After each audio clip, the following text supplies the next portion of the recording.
और देश में इस साल कर्ज सस्ता होने की उम्मीद घट गई है। रेटिंग एजेंसी S&P ने कहा है कि रिजर्व बैंक की तरफ से पॉलिसी दरों में किसी तरह की कटौती होने की उम्मीद अगले साल ही है।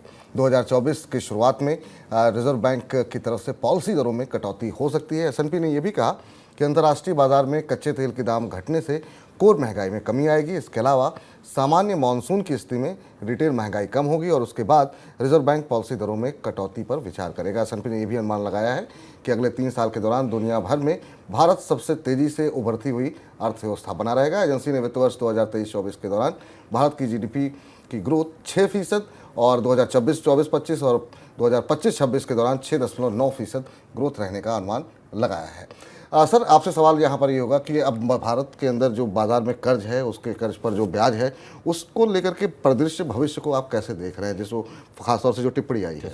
स्टैंडर्ड पुअर ने अपनी रिपोर्ट में 2 महत्वपूर्ण बातें कही। एक बात भारत की आर्थिक विकास दर के बारे में कही और दूसरी कर्ज को लेकर कही, और दोनों में महत्वपूर्ण ऑब्जर्वेशंस हैं। और अब वो समय है जब दुनिया भर की एजेंसियां लगातार भारत की आर्थिक विकास दर के आकलन लाती रहेंगी, हमें दिखाई देता रहेगा। पहली चीज़ तो ये कि इस साल और अगले साल भारत की आर्थिक विकास दर 7% से नीचे रहेगी। एजेंसियों का मानना है इस साल काफ़ी कमजोर रहेगी, 6.34% के आसपास रहेगी। इसके बाद अगले साल बढ़ने की संभावना है। तो यानी अगले 2 साल तक भारत की आर्थिक विकास दर 7% की मंजिल से नीचे रहेगी। ये एक बड़ा संकेत है निवेशकों के लिए, मांग के लिए, और इसके कई सारे फैक्टर्स S&P ने बताए हैं। डिमांड की कमी है भारतीय अर्थव्यवस्था में, मांग नहीं है, रिकवरी जो आई थी अब रिकवरी का पेंटअप डिमांड की रिकवरी खत्म हो रही है। दूसरा जो महत्वपूर्ण बात S&P की रिपोर्ट में है, जो एक सकारात्मक संकेत है, S&P मान रहा है कि भारत में रेट हाइक का साइकिल पूरा हो गया है। यानी उसका मानना है कि भारत में ब्याज दरें बढ़ोतरी करने की जो प्रक्रिया है वो अपने पीक पर पहुंच गई है।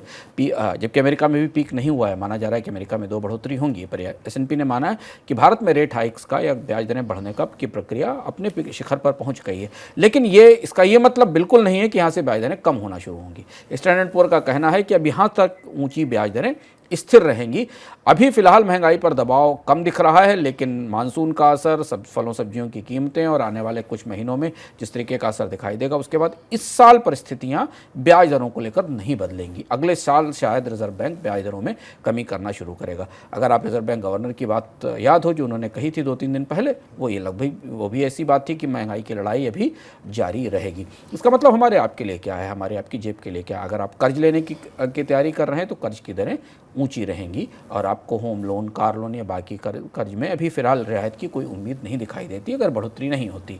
और अगर आप डिपॉजिटर्स हैं, बैंकों में ब्याज में रखते, तो FD कराने का भी मौका है। अभी आपको 2-3 महीने, 4 महीने आपको बैंक के बचत पर अच्छा रिटर्न मिलता रहेगा। तो इस अच्छे रिटर्न का फ़ायदा उठाइए। बैंकों में ऊंची ब्याज दरों का दौर बहुत मुश्किल से लौट कर आता है, जहाँ पर आपको बचत पर बेहतर रिटर्न मिल सके।